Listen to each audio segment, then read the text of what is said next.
the champ. A last ride straight to hell, a tombstone, a body slam. Choke slam, hit you raw, this is wrestling with Savage. Back down, hold the title, this is wrestling with Savage. The epitome of grappling them, scrapping them toe to toe. We ride or die, my kingdom's with me, legendary up in my road. Tearing limbs upon my pole, the ankle lock grip is accurate. Greek God in the flesh, every move is immaculate. Savage kingdom, march on bones. Savage kingdom, fight, we reign. Savage kingdom, march on bones. Savage kingdom, fight, we reign. I be the king of the ring, the mightiest force to be reckoned with. The unstoppable, immovable manager, cause an exodus of other voices making money choices and wins. PG era is dead, the savage era begins. Red and green, 1, 2, 3, wrestling you live by the champ. A last ride straight to hell, a tombstone, a body slam. Choke slam, hit you raw, this is wrestling with Savage. Back down, hold the title, this is wrestling with Savage. The real boss of all bosses, pile drivers, hip tosses. We holding multiple titles while you keep stacking up losses. Lost the talent that flosses, y'all can't even present a match. I'm in a tour in his army, breaking backs upon the mats.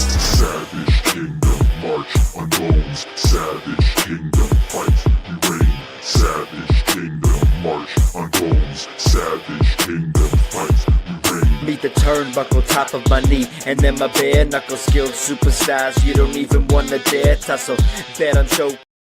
What's going on, everybody, and welcome back to another episode of Wrestling with Savage. We are going to have a special night tonight at some point when this guy puts down the souvlaki's, the gyros, or whatever else he's eating right now. The Greek God himself, the CCW heavyweight champion of the world, will be here live. We'll be talking about a lot tonight, the past shows he's been on. We will get into Monday Night Raw, because there's a lot to talk about there too. But before we talk about Monday Night Raw, let's talk about this Saturday, starting at 10 a.m., big event. You can come on down and meet stars like Rob Van Dam, Big Show, Sting, Goldberg, and of course, KC Navarro. This is TNA wrestler KC Navarro, and on November 15th, I will be at the big event with Wrestling with Savage. Now, it's been a long time since I've seen any of my fans, been around any of my fans, and I miss you guys so much.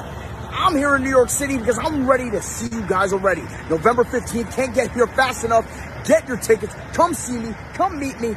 Let's make a video, take some pictures, and let's get blessed, because I need some motivation to get my ass back. This ACL injury's been kicking my ass, but you guys have been keeping me alive, and to be honest, I want to shake your hands and thank you personally. So come out to the big event, November 15th. I'll be there with Wrestling with Savage, Brentwood, New York. I'll see you there, and until then, stay blessed. Yeah, I'll introduce my guests in a second. Just want to make sure these are the options we have available. If you see something you like, this is limited to only 15 copies. Exclusive big event, 8x10. And we have a bunch of other ones, so you can send me a message, DM, Instagram, Facebook. This is a nice one. Oh, it's upside down. There it goes. Sorry. I want to make sure he's blessed. Let's not block the name either. Casey blessed. Signs with TNA. And then, of course, this beautiful image here. This must have been a big moment for him. Live pay-per-view against the Hardy Boys. KC Navarro is it. You can see him now on TNA, NXT. And now joining me live, we have my co-host, Jay. And we have the Pimp Daddy himself from CCW, Mr. Mario. How you doing, sir? How you doing, Mr. Savage? For having me. Yes, sir. Absolutely. Where is your champion? Why is he late? What's going on? If he's having technical issues, is he stuck on big time? Let him relax. Great thing. You tell me. Well, make sure you're following the Greek God Papadon. You follow him on Instagram. You follow him on Facebook. Okay, he's got a lot of followers there. The guy's been doing it a long time. He's one of the best in the game. And I want to get into his match he had recently at Battle in the Borough II, where he tag teamed with Rick Recon, and he's taking on the Silk City Kings. I know you were there, Mario. What'd you think about your champion over there? How do you represent CCW for you? You know what? I hate to say it because the guy don't need a bigger head than what he already has, but he is who he is. Can't take that away from him. I hate to admit it, but it's the damn truth. He does his thing, whether it's singles, tag team, triple threat, fatal four, cage match. It doesn't matter. Let's watch some clips. Better pick for a tag team partner than Papadon. Small match, costing them the match, and they're not even waiting. Atomic drop. Double drop. ISPW tag team champ. Hey, once again, those Pittman to the center of the ring. Come out of here. Distraction. The referee did not see. more. Papadon out of here first. Oh! That's what he gets. Toe breaker. Frog flag. Unbelievable. That is disgusting. And Papadon. Oh! No. Wait a minute. Recon's out of it for the time being. Oh, Bagel got the bat. Bagel with the Oh! second kick. Oh my. All right, I'm going to welcome Mean Mark Donovan back to the mic with me. All right, there we go. You saw the clips right there. The guy gets it done, no matter if it's for CCW or over in New Jersey for that loser DJ Storms. And here's the man himself.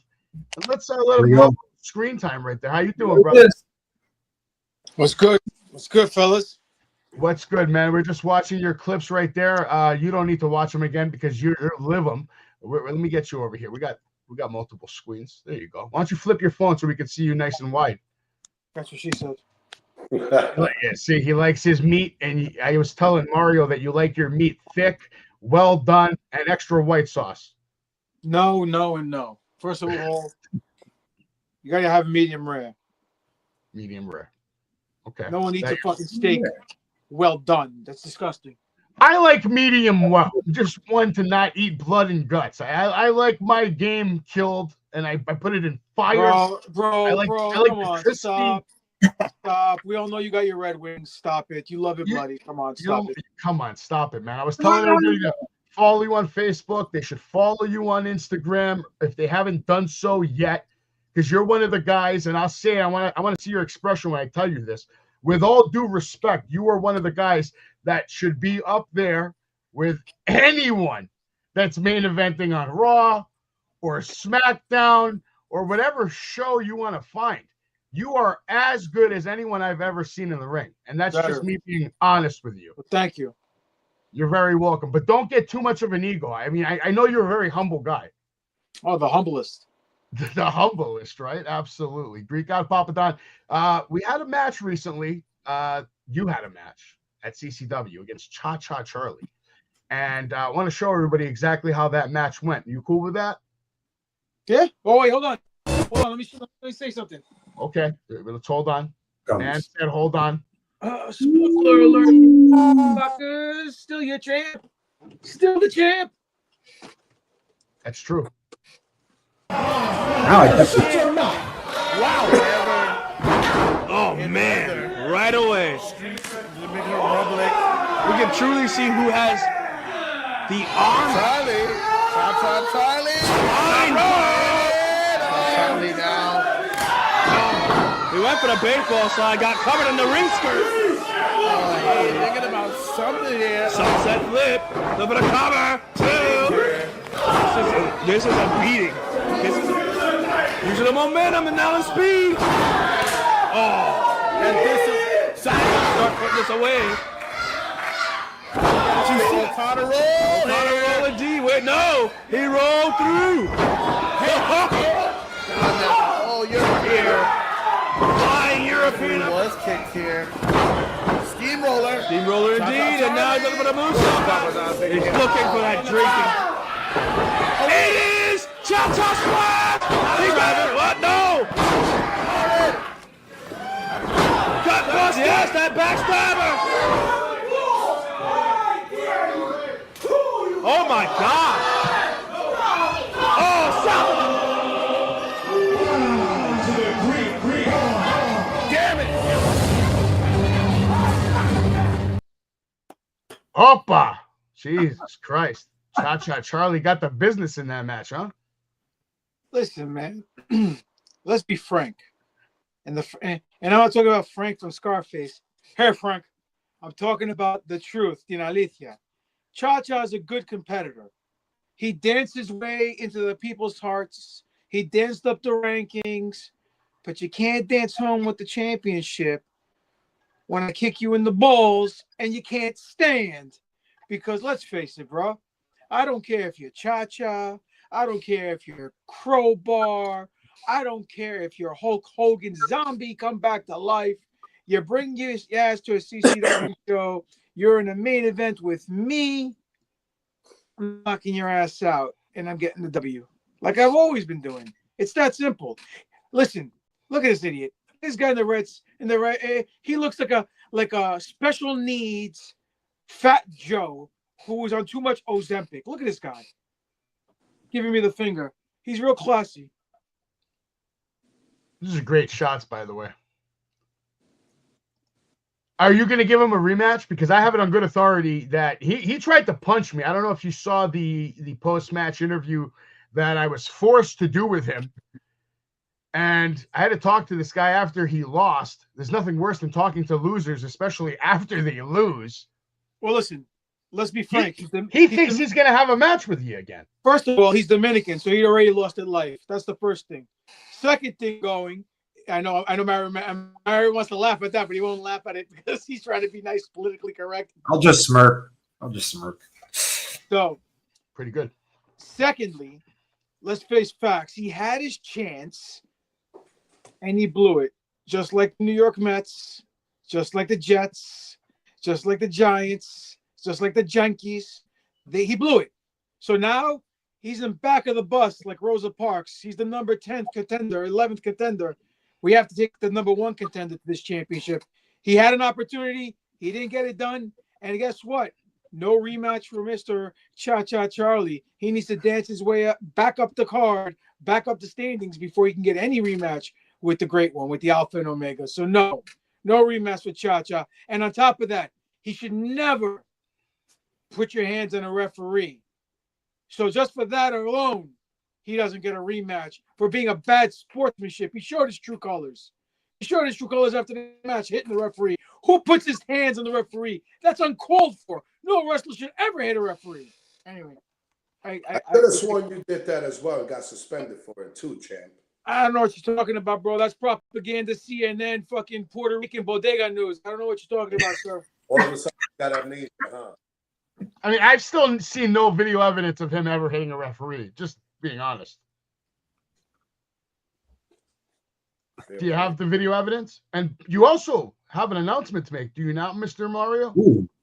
That's right. For those who think we were down and out or forgot about us or thought we went anywhere, no, we still here. We postponed out what was supposed to be our next show this month, and we're coming back January 24th for the new year. So we ain't going to finish off with a bang, but best believe we're going to start the new year with a bang.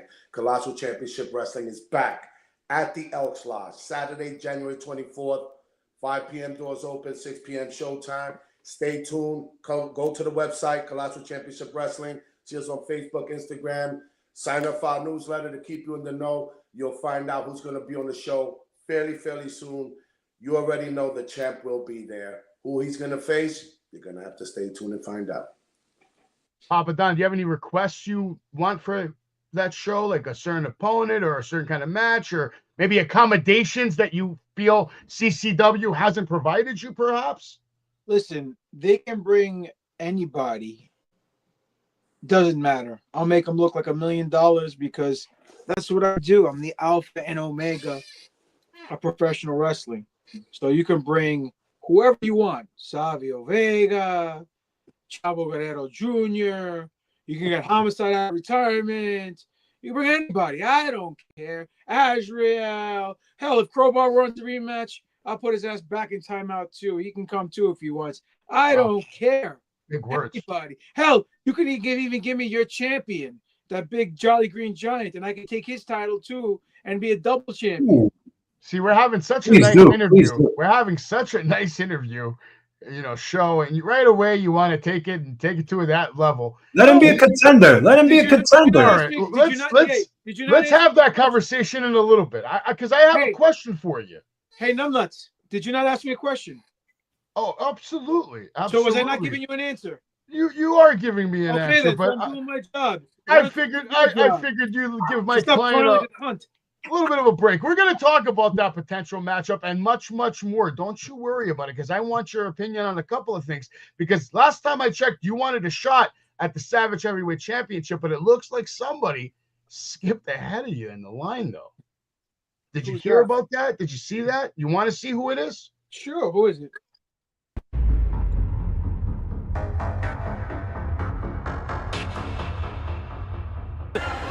With the Iron Ox Bomb! Is this? No! Oh my God! Goodness! Savage Heavyweight Championship Tournament back it off the rails. He had to pull out due to personal. These two men coming face Oh to my face God. here. Boy, we may not even get to the main event. To get some decorum in the ring. We need to get him out. We have a main event to preserve here tonight. PJ Savage is back to professional wrestling. I am the heavyweight champion. Put your money where your mouth is, It's poor. How about we make everything right? Yes, sir. The main event, Oxford versus PJ Savage. You know what? I think, just maybe, I can do that.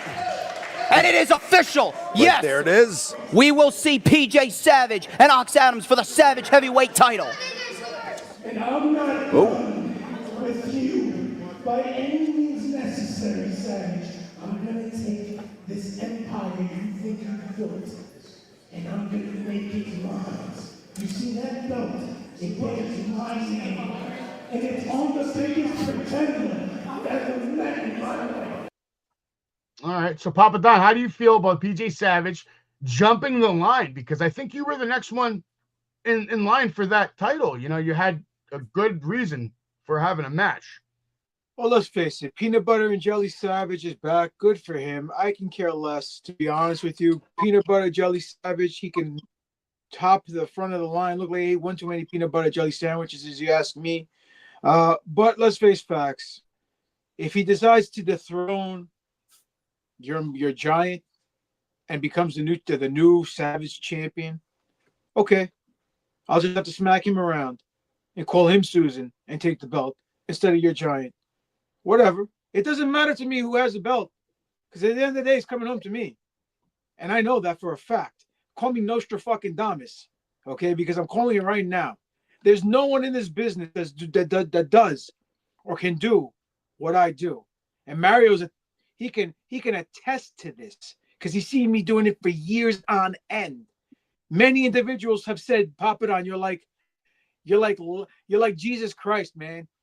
Because you're like raising the dead. When the crowd is dead, seeing so many high spots all night long, and leg slaps and no selling and all this video game style wrestling, and then I come out and I say my magic word, silence, and all of a sudden I got him in the palm of my hands, and I make moments, and I give them memories, and I make that emotional connection, and they go home remembering the Greek God Papadon, and they get their money's worth in the main event where I basically live in every federation I wrestle for. Come on, man. It's a no-brainer. So it doesn't matter who has the belt or the championship or the title or whatever you want to call it. At the end of the day, whoever has it will just be my next victim. They'll just be another statistic to GGP. Okay, so you're not worried about PJ Savage potentially challenging you after he hears what you just said? Maybe he wants to fight you at Legacy. So bring it. I don't care. Listen, I smacked him around before. I'll smack him around again. Listen, anybody who steps up to me gets the L, or they get so traumatized that they break their leg on a moonsault in their following match, or are just too scared to step in the ring with me to begin with. It doesn't matter, bro.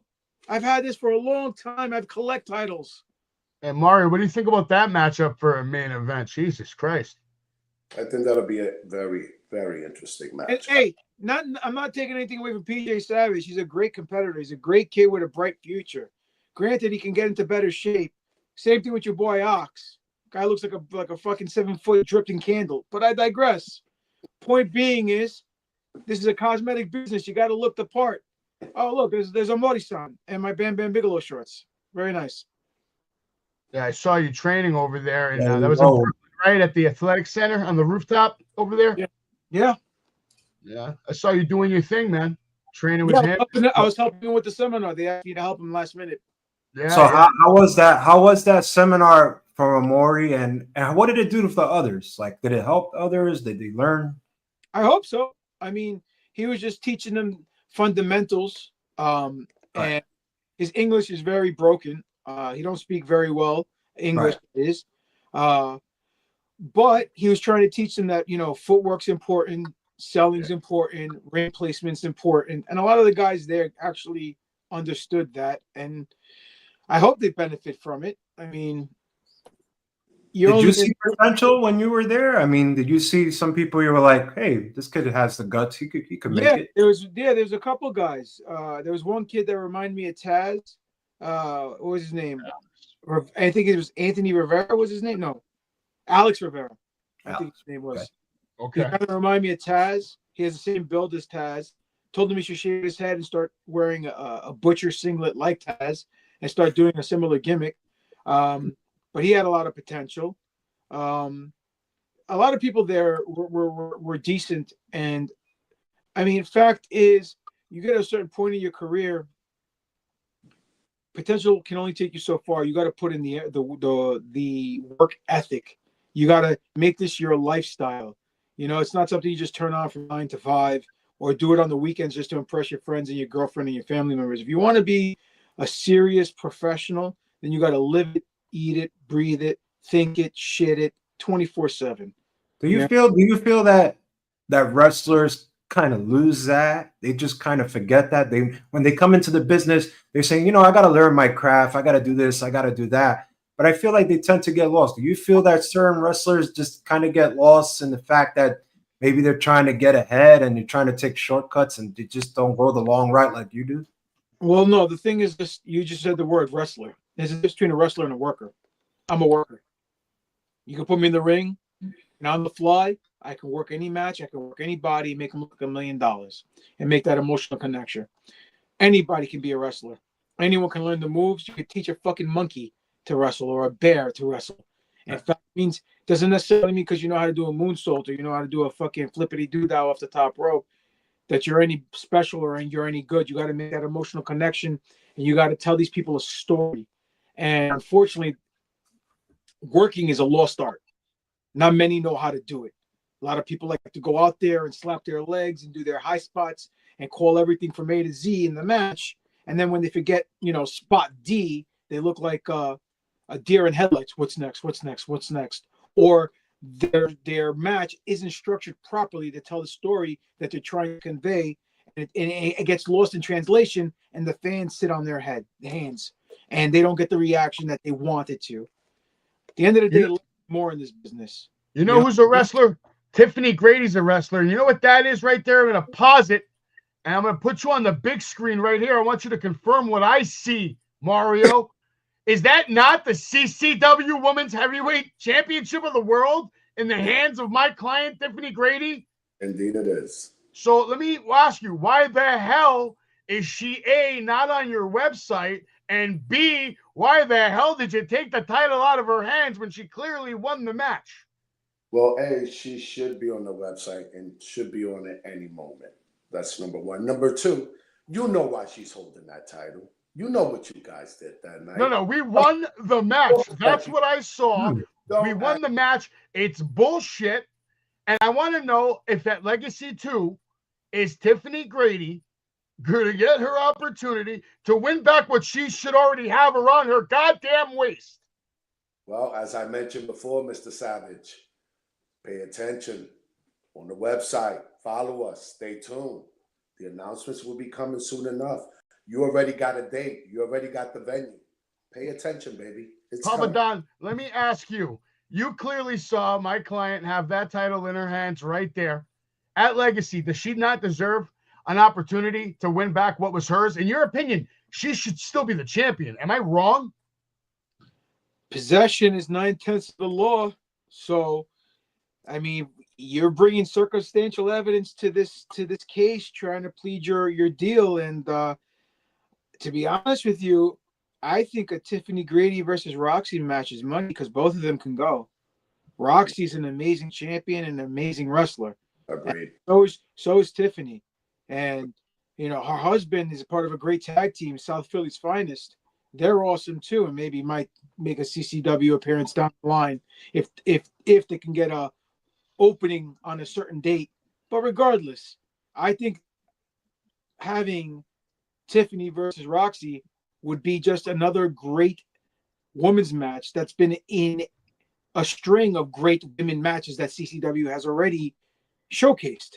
CCW has showcased a lot of great matches with a lot of great wrestling, and whether they were championship matches or matches with stipulations or just grudge matches, the fans always get their money's worth. That's why I'm very proud to be the champion, because I represent a company. It's a great company, with a great locker room. I mean, you're in it now, so it might be not that great as it used to be, but it's okay. Understood. Well, here's your client. Well, who's somebody's client? Roxy over here, who does nothing except cheat. She lies. She shouldn't even be champion right now. She was having a match. She was trying to hit me, a collision course over there. But I'll give it to her. She is a great competitor. She is a phenomenal talent. But I do not give one shit about her having a great match at Legacy. The only thing I give a shit about is making sure that my client, Tiffany Grady, takes that title out of her stupid hands and we hold it for the remainder of as long as we fucking want. I'm gonna go with Roxy because your client told me to tie her boots on the show. You should have tied her boots. I'm not gonna do it, so I'm going with Roxy. All right, that's my choice. Well, listen, George Savage, you talking about she's a cheater? She's not a good person, and this, that, the other. I didn't say good person. I don't know well enough to say person, but definitely a shitty athlete as far as playing with honor. She's a cheater. She lost that title, and she had the audacity, to take back the title without even having another match to win it back. She just took it back, and she lost. She lost the match. The referee counted to 3. Women talent out there. How dare you? How dare you shit on her name like you're doing right now? Ask about her. Watch her. You've seen her. One of the most professional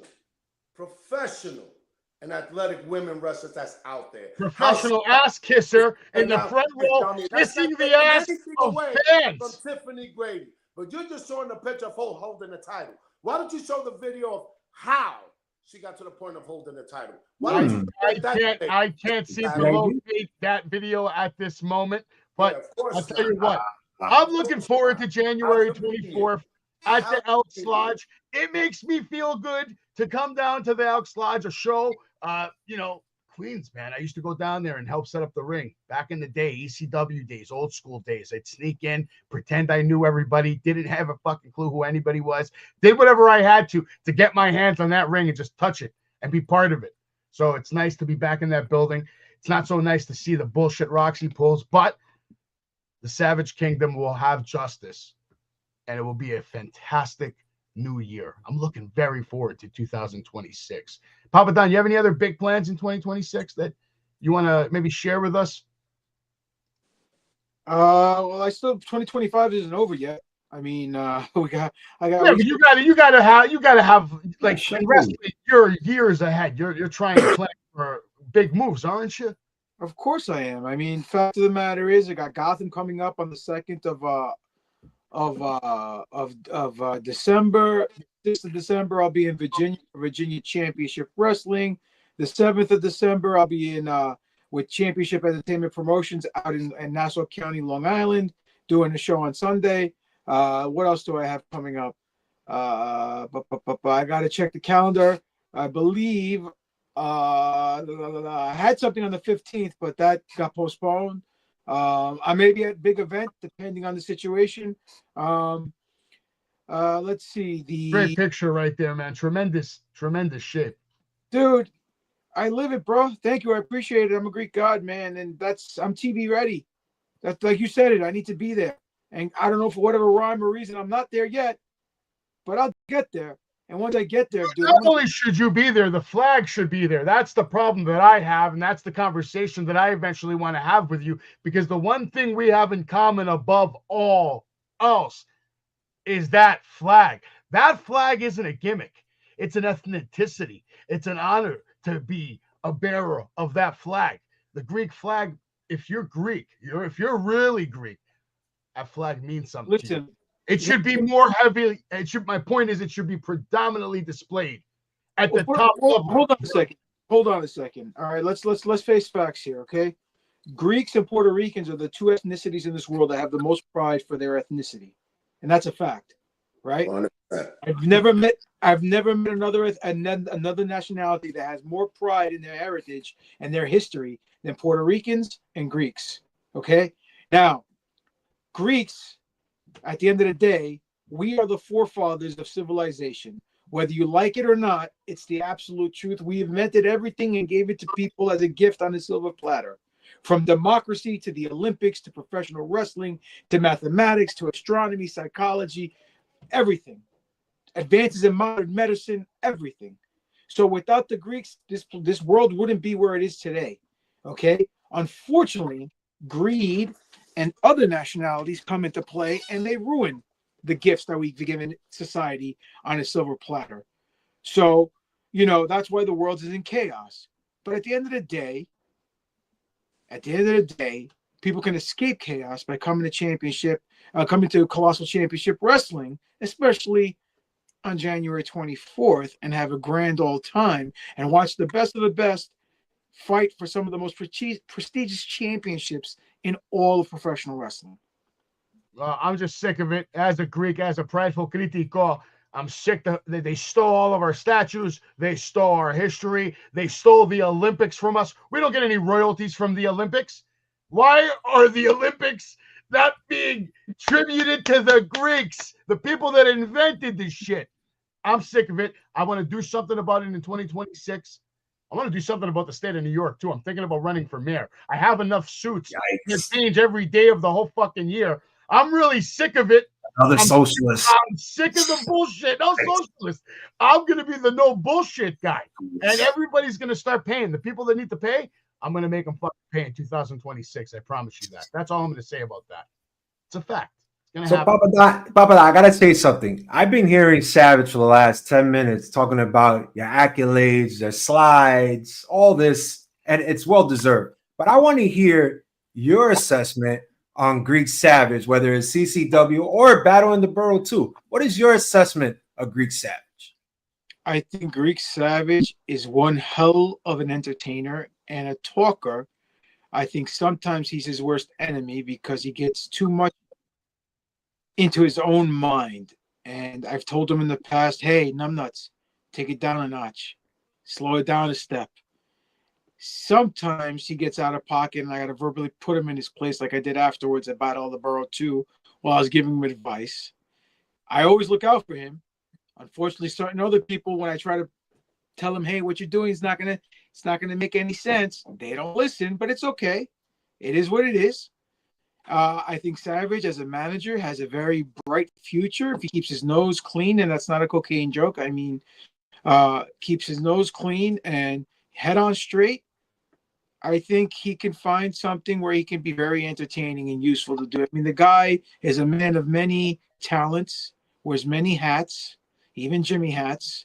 But point being is, I mean, he's putting on a podcast. He puts out the graphics. He does commentary, does managing. He knows how to find a good place to get suits real cheap. I mean, the guy knows what he's doing.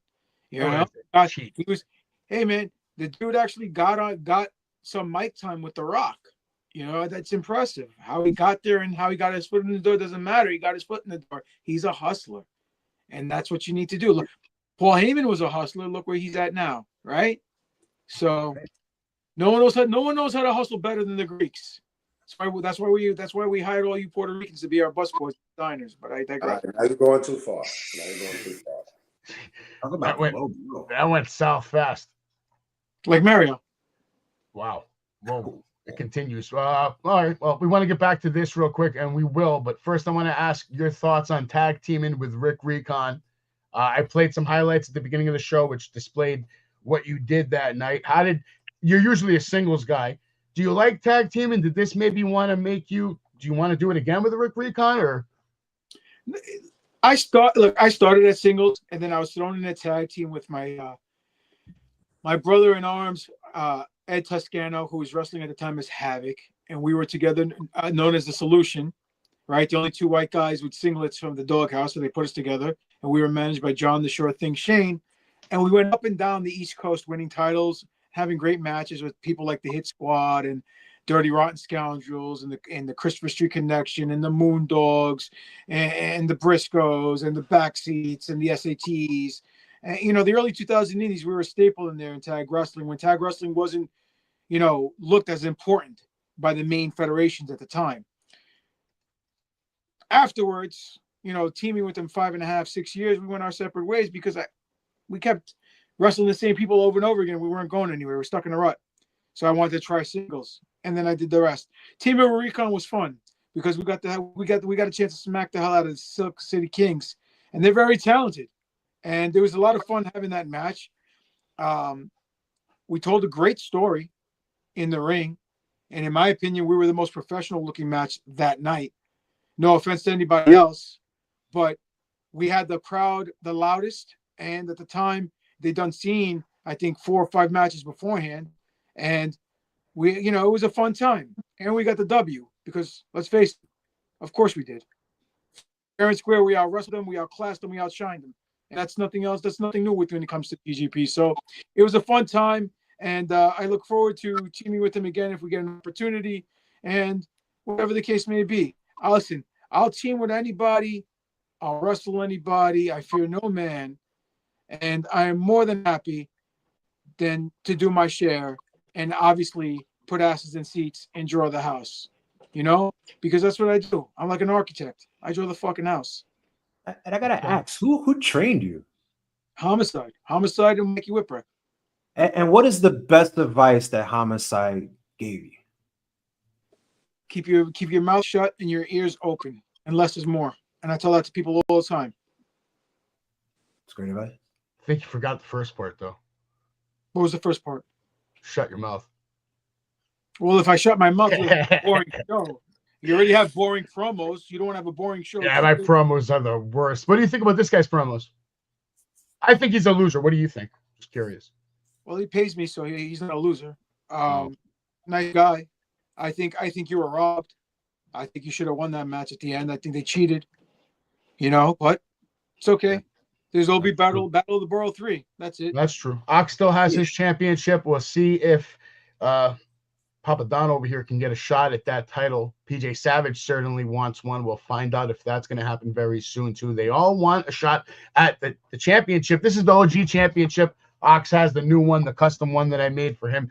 He's a 7-foot giant with a big future, and I look forward to seeing what Papadon's going to do with DJ Storms. You got Mario over here. There's a lot of possible matchups coming up your way. Legacy's coming up on the 24th of January. I'm looking very forward to that. There it is. Legacy 2, excuse me. Saturday, January 24th. So we'll see what matchups we can get made there. Reminder again, big event coming up on Saturday. I will be there. KC Navarro will be there. I showed you the 8x10 options. Hit me up on Instagram or Facebook. Send me a message if you want to see something. Anthony, Jade, you guys have any questions for the Greek God Papadon? Well, I had my questions answered. I don't know if Anthony has. Anthony, you got any questions for him before we move on to, I believe, the greatest of all time, supposedly? No. I'm right here, dude. He's right there. I mean, you can still go. According to you, we could talk about how much of a Marvel fan Greek Papadon is. We could talk about that. We could talk about he does have a nice Star Wars to the left of him. We could talk about anything. Who's your favorite comic book character? Spider-Man? Wolverine. Okay, yeah, I'm Wolverine, Batman. All right, I'm going to ask Papadon, and then we're going to go circle, see what everybody's thinking right now, end of the year coming up. Papadon, greatest professional wrestler of all time, hands down, everything. Technical, entertainment, worker, all of it, all in one. Who's the number one all time, in your opinion? DGP. Okay. Mr. Mario, how about you, sir? You grew up, you have a favorite? That's pretty tough. Nah, can't. You don't have a favorite all time ever? There's quite a few. There's a lot of guys, man. You got to understand when you're a student of the game, like Mario is, like I am. I'm going to even say you, Savage, even you as well. You can't just pick one person. You know, there's so many great wrestlers out there throughout the years. You know, so many. And if you really are a student of the game, you can even go back to the 50s and the 30s and the 40s and pick guys that people only heard of but never seen. And you can see it's true, but professional wrestling is about connecting with the fans. So everyone has that one. who connected with them just a little more than everybody else. Now, your gimmick is not allowing you to give me that fucking answer, and that's okay. I'll get it on one day. Listen, Yeah, dude. there has to be one that you just favor a little more than everybody. There's a lot of when you go to back, let me ask you a question. But it's just too many to just pinpoint to one. When you go to the ice cream shop, you guys don't get 31 fucking flavors. You pick one, right? You see my abs? I don't eat ice cream, brother. Yes or no? Mario smirking because he knows what I'm talking about. He's got the one. He just doesn't want to say it. You don't want to hurt anybody's feelings. I get it. I was not PvP. Excuse me. May Mario cough. Okay. Listen, my favorite of all time, one of my favorites of all time. It's definitely not John Cena, right? Oh, he's up there. He's a clutch player, dude. Believe it or not, he's really just pinpoint to one. He's having his final match coming up December 13th. Do you have a preferred opponent you'd like to see him take on? Me? Yeah, I probably want you. You want it to be you. Yeah, of course. Of course, I would love it to be me. Why wouldn't you? Yeah, everybody wants that shit. I mean, Invincible's going for it. He could be the Apollo Creed, and I could be the Rocky. I'd love to see that match. You would definitely work the crowd on that one. But I was gonna say like Eddie Guerrero, complete package. Yeah. You know what I mean? Not absolutely, Well, he was multi-layered. He wasn't one-dimensional. You know.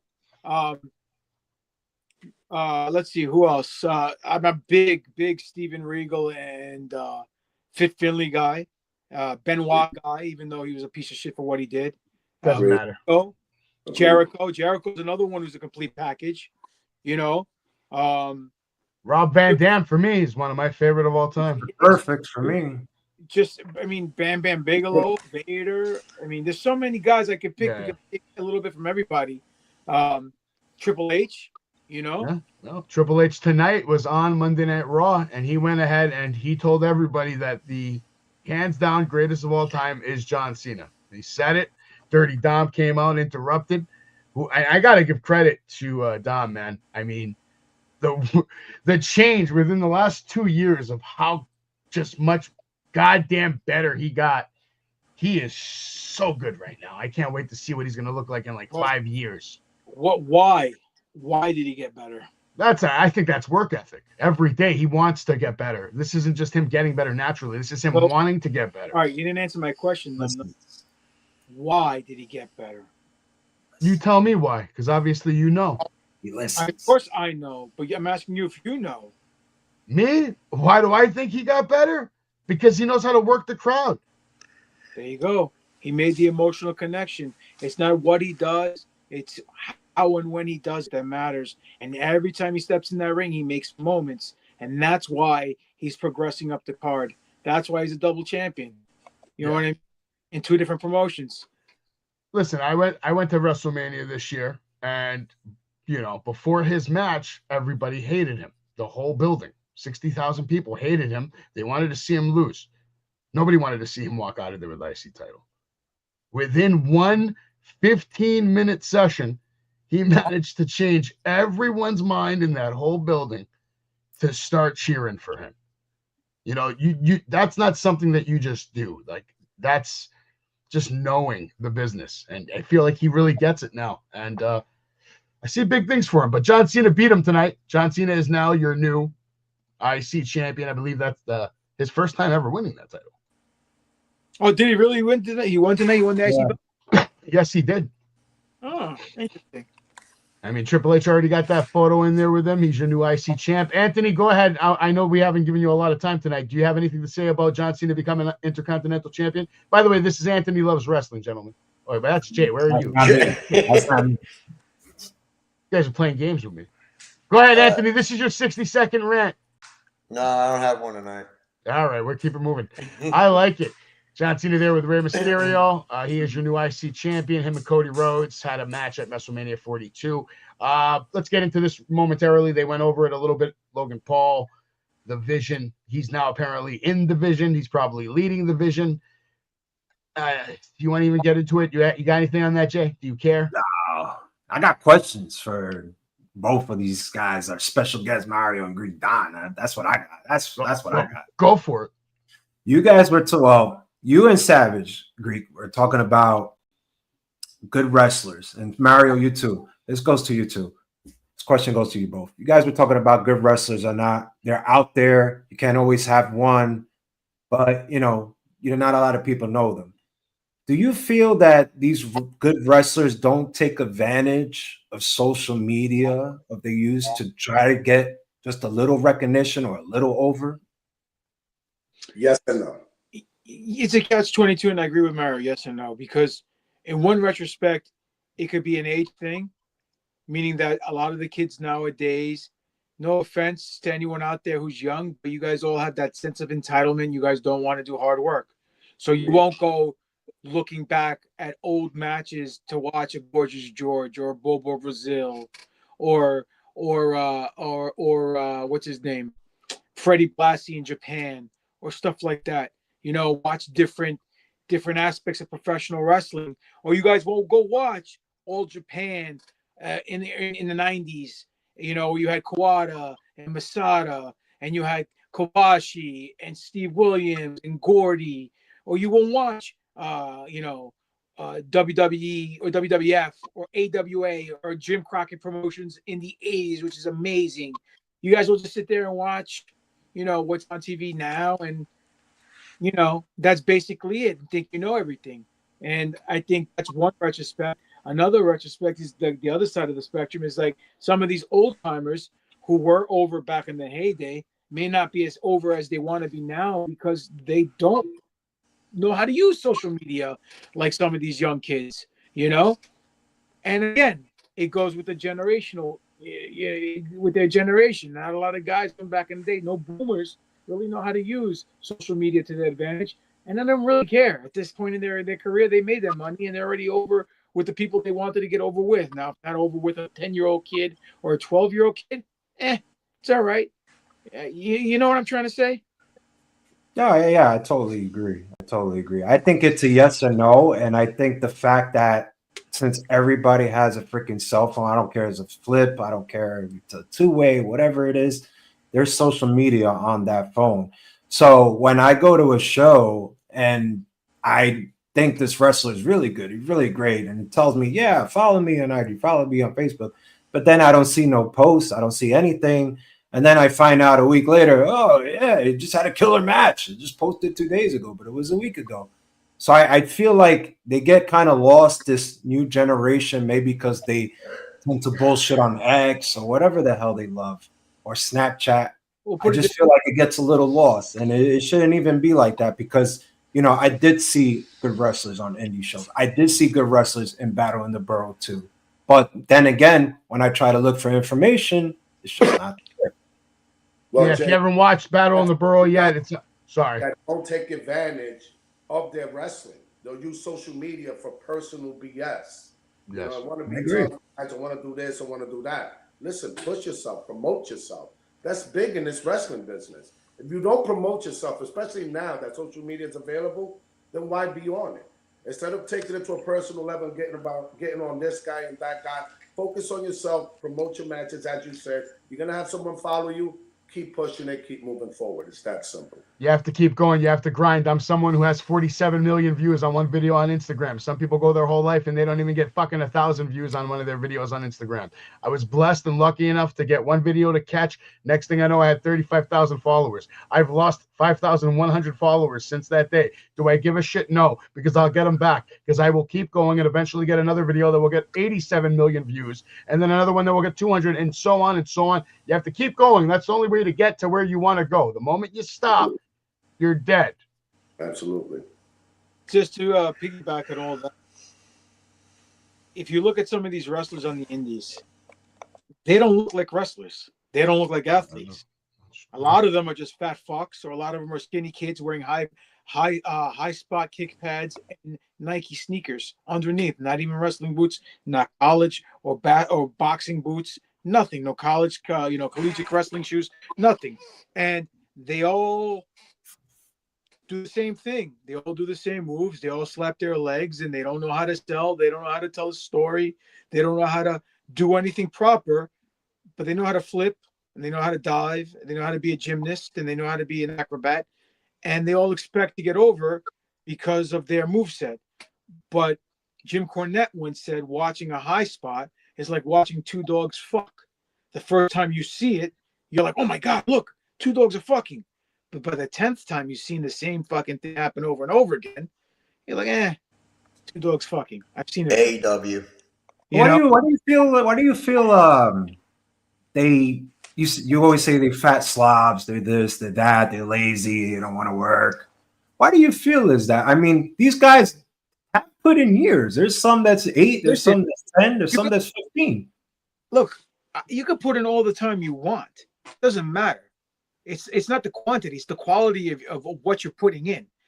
Okay, I've been wrestling 26 years, bro. 26 years since 1999. July 17, 1999 was my first match, right? After 1 month of training at the Doghouse, I had my first professional match, which is unheard of, right? 26 years later, here I am. I'm 48 years old. At 48 years old, I'm running circles around everybody, out working and out talking everybody, and I look better than 99.9% of the people on every goddamn show out there. Why? Why is a 48-year-old man able to do this when a 20-year-old kid who probably has double the testosterone that I have naturally in his body can't do it? Because they don't want it.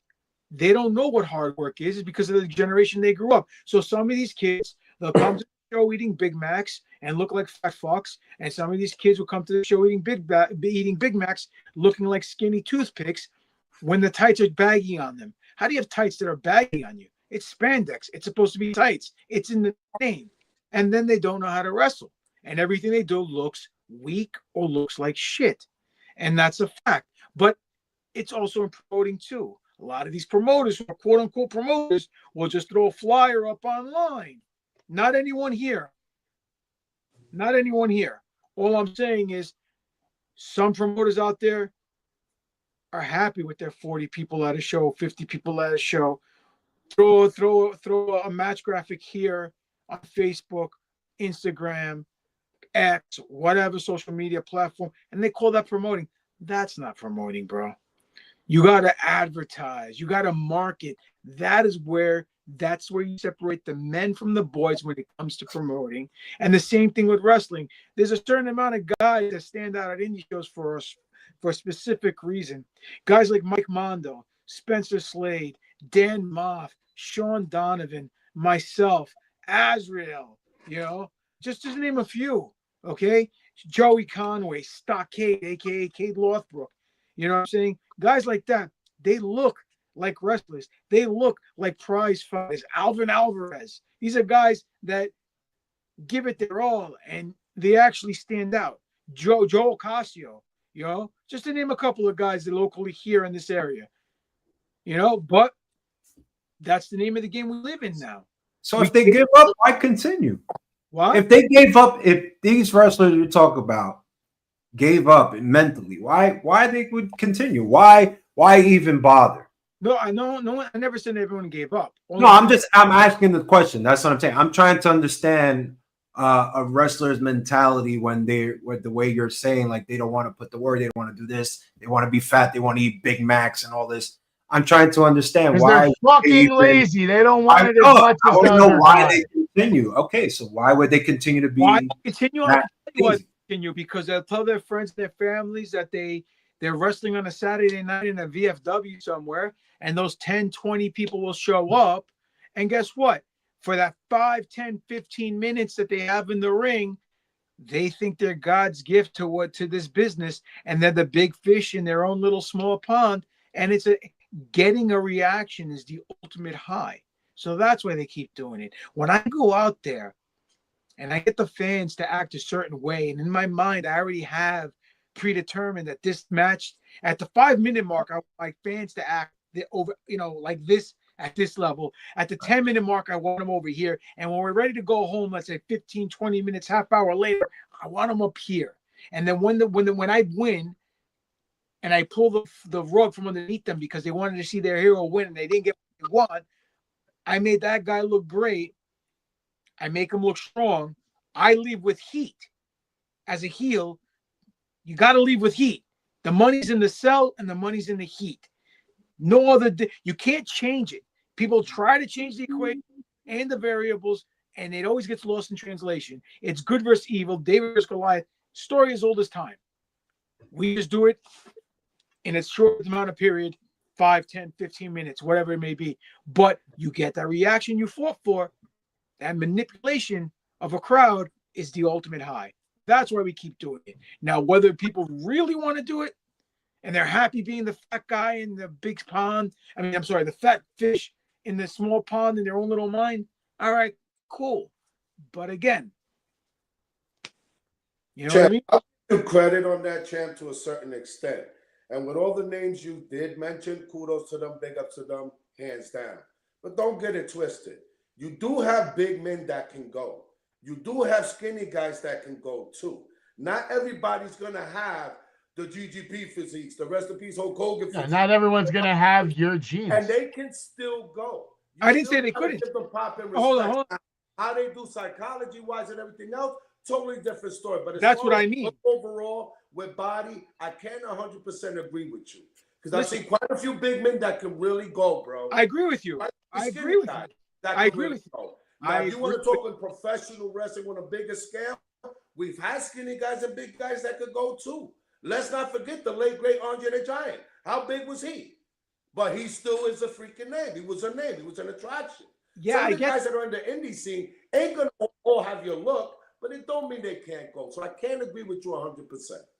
I'm not saying, listen, this is a cosmetic business. Okay? So when you get out of that curtain, you have one chance to connect with the fans. Your first connection, that first reaction. It's like trying to pick up a chick at a bar. Or if you're gay, do it at a bar. Whatever floats your boat. But point being is, you have that one opportunity to make that first impression as soon as you come through the curtain. You come out of that curtain looking like one of the fans and not looking like a star and looking like a dropped pie or a burnt candle or even like a twig. People are going to go back on their phones and not pay attention. You got to make that connection. Either it's physically or you do it charismatically. And if you don't, and all your friends and family cheer for you, and that's enough for you, fine. Be a $20 wrestler and a ticket seller for the rest of your life, but then know that you're bringing down the weighted cost average of an independent wrestler. Again, I get you and I respect what you're saying to a certain extent. Least we forget, ECW. Did everyone look like the Rocks? Like the Kurt Angles? Hold on. But look, Did okay. everyone look like those? Yes or No, no? but No, everyone looked like the guy in the bar, the people and the fans. I disagree. Nuts and it blew up. I disagree. Disagree. Some people like that because they're like, wait, that guy looks like me. Look what he's doing. Nope. And they get their fan base too. You can't knock those guys either. You look at look at Taz, look at Sandman, look at Sabu, look at Rob Van Dam, look at the Dudleys, look at Shane Douglas, look at Bam Bam Bigelow, look at Lance. None of those guys look like everyday guys. When was the last time we went into a bar and saw guys look like the Dudley Boys? Never. Not from Spike Dudley, Big Dick Dudley, fucking Bubba Ray Dudley, Devon Dudley. None of them. Right? They had their niche. They had their look. They look like white trash. Average Joe. Class. Average Joes. Not average Joes, because not average Joes walk around with a freaking glasses with tape on them in the middle of a street. Let's be honest. They had their niche was hardcore. Their niche was hardcore. Hardcore. That's what defined ECW. Not the bodies, not the this, not the that. You're both half right. Because in the 70s and 80s, Vince McMahon had a big rule about bodies. And Andre the Giants were rare exceptions. Agreed. King Kong Bundys were rare exceptions. Big John Studs. Big John Studs, rare exceptions. Everybody else looked like a fucking bodybuilder. Perfect shape, perfect form. Vince wouldn't even consider putting you on anywhere near a title run if you didn't look like a god. But times don't change, Greek. Of course, yes. But that formula was never broke. It was never wrong. It just evolved. That formula worked for a long time. It's what created the golden era. It's what got us to where we are today. We wouldn't be sitting in this room right now if it wasn't for that specific era of wrestling, which is Vince McMahon's era of professional wrestling, where Papadon's talking about. That's why he has that in his mind ingrained, because Vince and him think alike. No, gentlemen, I get it, but I'm just saying, let's not knock guys who can't. I'm not knocking guys. Anyone else, you know what I mean? These guys are still putting in the work just like him. They sacrificing their body. Give a Mira, bit mira, love, man. props, and Whoa, respect as whoa. well. Tommy Dreamer's a good example of an average-looking guy, and he did big-time things. Look, what I'm saying is this, okay? You go to a Mets game, you go to a baseball game, you see guys with cleats, jerseys, baseball pants, baseball hat, and the glove. You go to the NFL, you see guys with cleats, their pants, their shoulder pads, their helmets. Go to a hockey game, you see them on skates, uniform, helmets. They all look like professionals. You understand what I'm saying? I'm not talking about body types. Body types plays an important role, okay? But when you come to the curtain, dressed in fucking clothes and looking like a fan instead of looking like a professional wrestler, and you don't have wrestling boots or professional looking kick pads and boxing boots underneath or wrestling shoes, and you're wearing Nike Air Force Ones and high spot kick pads, and the kick pads don't even cover the indents of the back of the sneakers, and it looks Usos. it looks bad for everybody. Like the Air Force Ones, just saying. You know what I'm saying? It looks bad for everybody. You don't look professional. So you must have hated John when he first got to like the main roster as Thugonomics, sneakers, the shorts. Because John Cena was a character. He was a rapper. You had to look like a rapper. And for a while, he was wearing boots that had 3 lines. Like John Cena looked like a rapper, really? White, yeah. Why? He looked like a white Please boy explain wannabe rapper. That was the thing. He looked like Guys, that was the gimmick. He wasn't a real rapper. He was a white boy. To Papadon's defense, he looked like Vanilla Ice on steroids. But that's exactly where he came from. Yeah. Vanilla Ice at a costume party. Yeah. And heard him freestyling in the back of the bus, and they gave him a white boy wigger gimmick. That's what they gave him. I understand that, but don't say he looked like a rapper because he absolutely did not look like a rapper. That's the point. What did the rapper look like anyway? I'm just curious. It's a wannabe rapper. He was trying to dress hip hop 90s style. Regardless, you're talking about Air Force Ones, whatever. This guy had on Reebok pumps. The Usos wear Air Force Ones. Roman Reigns wear Jordan. It doesn't matter. Look presentable. But that's what I'm trying to say. 99% of the guys in the East don't look presentable. Simple. They don't look presentable. I think what they're trying to say is you should invest in yourself. It's not wrestling. No. You need to invest in yourself. You have to invest. I think what he's trying to say is that appearance is key. When you come out of that curtain, you gotta look like you're a wrestler. You gotta look like you're a badass or whatnot. Because if you're not, like Greek said, it's gonna get on your phone and you're not gonna give a shit. Guys, it's a cosmetic business, meaning that appearances matter, both physical appearance and, I guess, structural appearance with your attire, whatever the case may be. You understand what I'm saying? That's all. Do you call them out in the locker room if you see someone coming in like super sloppy? I mean, and you know they're not even wearing any real wrestling gear. They don't have real wrestling boots. They have nothing.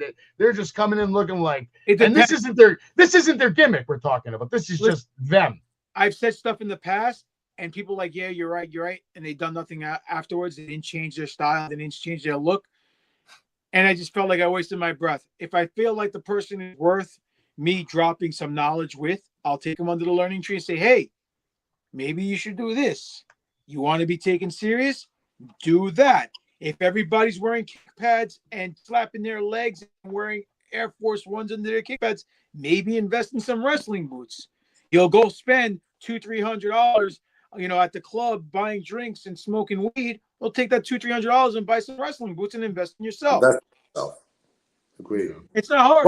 But don't stop. I mean, you see how you just say, something you feel you're wasting your breath. Don't stop. Listen, bro. I try to tell people all the time, I don't want to come off like a know-it-all because guess what? I'm not being paid to agent matches. If you're paying me to agent matches, I'll agent your fucking matches. I'll be your right-hand man. I'm not saying you, Mario. We've had this before, but I'm saying like in general, you want me to be the finisher and give you guys great finishes? I'll give you great finishes. You got me to put structural matches together. I did that at Gotham recently, and I actually did it the last CCW show out of the kindness of my black heart. The match with what's his name? Dylon. I gave him that Macho Man Randy Savage finish with the nuts into when he picked him up with a big back suplex. That's max capacity. Yeah. Max capacity, and it fucking got over. And I pulled them aside. I said, guys, what are you doing for your finish? And they told me some kind of weird thing, and it leads to I'm like, it's gonna get lost in translation, bro. Remember, we don't have TV. We're playing to an audience here. Why don't you try this? They're like, ooh, that sounds good. I'm like, trust me, it's gonna work. And they pulled it off, and it looked great on camera, and the finish was strong, and the people hated Dylon. He left with heat, and Max looked like he was gonna kick his ass. And at the last second, he had to cheat to win, so he doesn't look weak, losing to a heel, and it was perfect. You know what I mean? So I think I know a thing or two about a thing or two when it comes to professional wrestling. I'm never wrong. Ask Joey Conway. He'll tell you. Ask Mario right here. He'll tell you. I'm never fucking wrong when it comes to wrestling. I feel about that guy. Yeah, a good guy. Another Greek. But tremendous shape, and we'll see if you get a shot at the title. But just to update everybody, Rusev went on to beat Damian Priest on Monday Night Raw tonight, looking good. CM Punk coming out to promote Survivor Series War Game. Logan Paul has his squad. CM Punk's got his squad. We're missing 4 members. We'll see about it. Let me ask Papadon, what did you like more, this War Games, Malakias Bukanon Tora, or did you like the old school Survivor Series elimination 5-on-5 style matchup? What do you prefer? I like both because there was 2 different flavors. You know, one was chocolate, one was vanilla. I was a big mark for the NWA and Jim Crockett Promotions. So War Games to me holds a special place in my heart. Being the double cages together, that was really cool, man. Watching Nikita Koloff and Sting and the Road Warriors and the Horsemen and Luger and Pillman and all those guys go in the cage and the Steiners year after year doing their things, and Dusty, amazing, right? But they were able to combine the 2, I guess. And I mean, I also like Survivor Series. You had the cool teams, and for one night, you know, they didn't have any storylines. It was just a storyline of the match. So it was a quick break from everything. So, you know, you try to combine everything. It could, again, less is more. Could get lost in translation, right? Hell in a Cell used to be once in a while. Now every year there's a Hell in a Cell pay-per-view or 2 or 3 Hell in a Cell matches. It's just like, once you cross a certain threshold, you can't go back and lose its mystique, its specialness, and just another pay-per-view. You know? Yeah. Listen, when TKO is charging $25,000 for fucking front row seats, you got to make money somehow. I don't know. They're making money. They're making a lot more than I am doing this. So who am I to tell them that what they're doing is incorrect? So. Yeah, Survivor Series has always been fond of my heart because I associate it obviously with Thanksgiving. You have Thanksgiving, you get stuffed, you eat good, weekend's coming up, you wake up, you're like, yeah, we're the football, wrestling, video games, let's go. So I have good memories of Survivor Series. We'll see what the teams are going to be. We had a women's championship tonight, Raw, a lot of championship matches. Stephanie Valkyrie. Stephanie Valkyrie, who's probably the hottest female wrestler in the world right now, still your champion. She beat her opponent there. Sheamus went on to beat Shinsuke Nakamura, which I don't even know. I kind of like seeing Nakamura back on Raw, but I feel like they did him wrong. Nakamura is one of those guys I think should have had a world title run, like a good one. He won the Rumble, then they flushed it down the toilet. Sheamus, no offense to him, love him. By the way, he's in tremendous shape. He looks better than he ever has, which is crazy to say because he's always been a big guy, looking good. Former champion, right? And he was not just a champion. This was like Triple H's guy, right? Like he came out of nowhere. I'm sure you were shocked, Papadon, when the first time you saw Sheamus, just all of a sudden, boom, he's the guy. Winning Rumbles, winning championships. Came out of nowhere. Vince likes his Irish boys, bro. You know? That's true. He definitely pushed him to the moon. Absolutely. And then, of course, this match here, Jay, did you see the end of Raw? I missed a little bit of it. I think we have new champions, do we not? Anthony? Yeah, Anthony's confirming it. We have new tag team champions on Monday Night Raw. I didn't watch SmackDown. Jay, you got anything? Is there anything worth watching on SmackDown? No, not really. I didn't. Is that my boy? Is that my boy Glorious?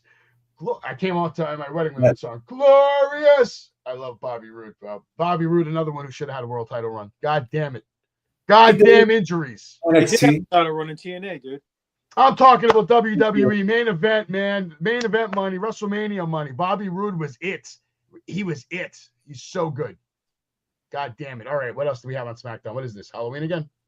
It wasn't nothing really. Okay. So, Alistair, who's that? Malachi Black or Alistair Black? What are we calling him this week? Alistair Black. Okay, Alistair Black. Is he getting on Cody Rhodes' main event level already? They're giving him the Well, rub? we had a match, but obviously it was thrown out. So Okay, so do you think he's gonna win anything soon? World title or no? I hope so. I think he's a great worker. I think he showed it for a lot of years. Dragunov defeating Johnny Gargano. Jade Cargill looking good. Are you guys surprised to see her have such a quick rise in WWE? Yes or no? No. No, not at all, right? She's got the body. She probably has the best physique out of any woman next to maybe like who's got a better physique than Jade Cargill right now, Jay? Except maybe Jordan Grace. Probably just Jade. Nia Jax, she's not even in this picture, but apparently she defeated Charlotte Flair. I don't really care. Chelsea Green, who's probably, in my opinion, she's better than Matt Cardona, and she's better than almost every single woman on the roster. You're burying a future star in Julia, which makes no sense to me. I don't know why, but Chelsea Green is good. She's really good. She knows how to work, man. She knows how to react. She knows how to create moments with the fans. See, I have a problem with that statement. Oh boy, go for it, Ant. She could be good. She has the potential to be good. She is not good.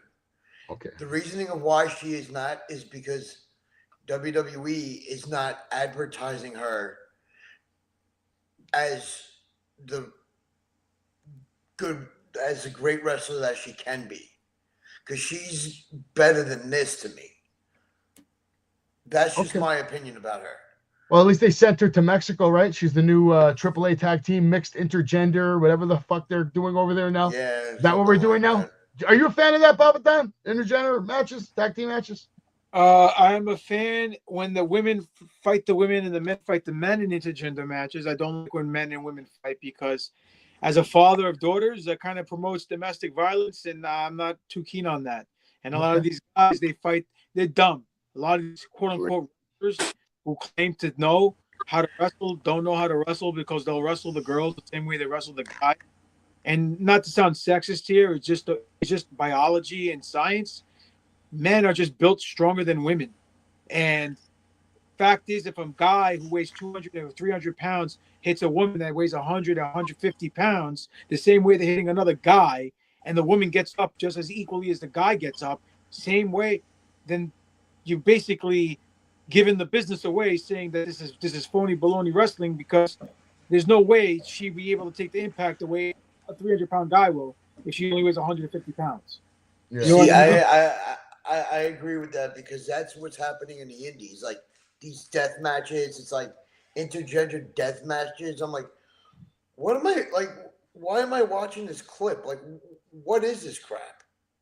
Listen, I've turned down bookings because they wanted me to wrestle females, and I told them no. I don't blame you. I wouldn't want it either. Agreed. No, certain people have no problem doing it. They're doing it on the indies, like Anthony's mentioned. Well, They're doing it all the time. $25? Like, come on. No, some of them are getting paid thousands. I won't mention any names. Shout to you, Matt Cardona. They're doing it. Cardona earns every dollar that he makes, dude. 100%. And the fans obviously love it. So there is a niche for it. There are people that love it, but I think it's more of who the organization is, who their fan base is.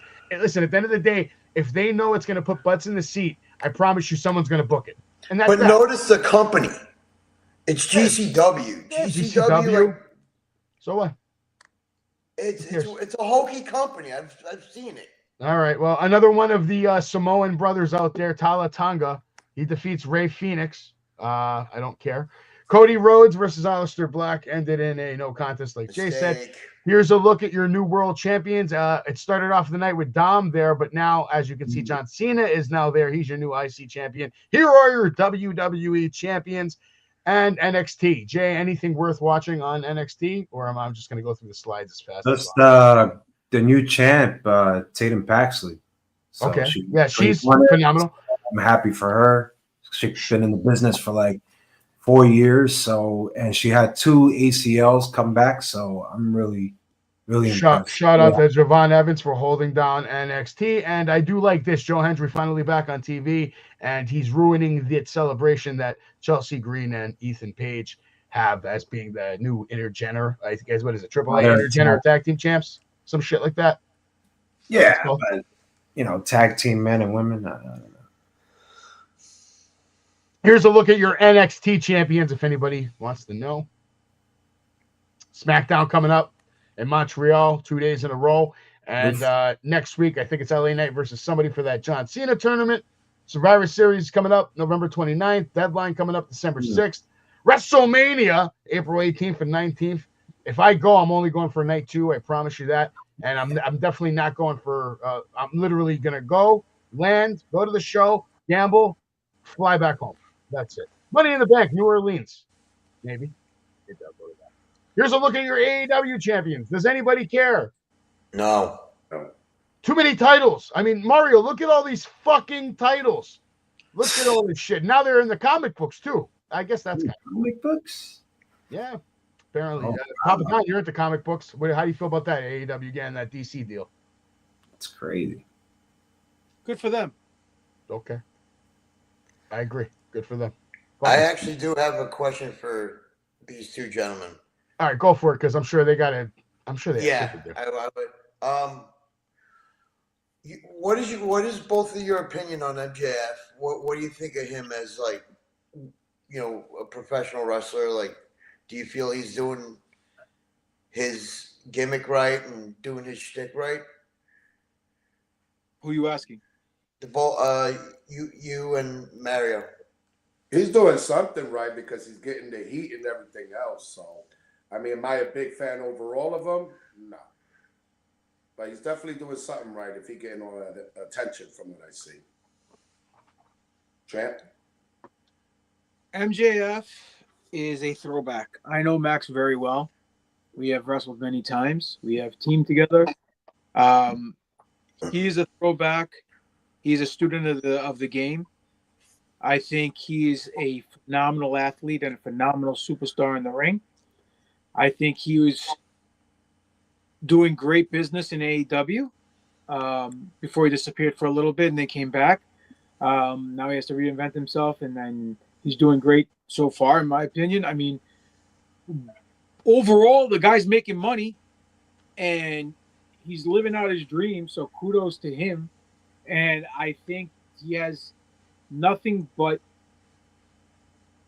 potential ahead of him to grow even more. Now, whatever that means, is it a heel or babyface run? Who knows? But point is, the guy knows what he's doing, in my opinion.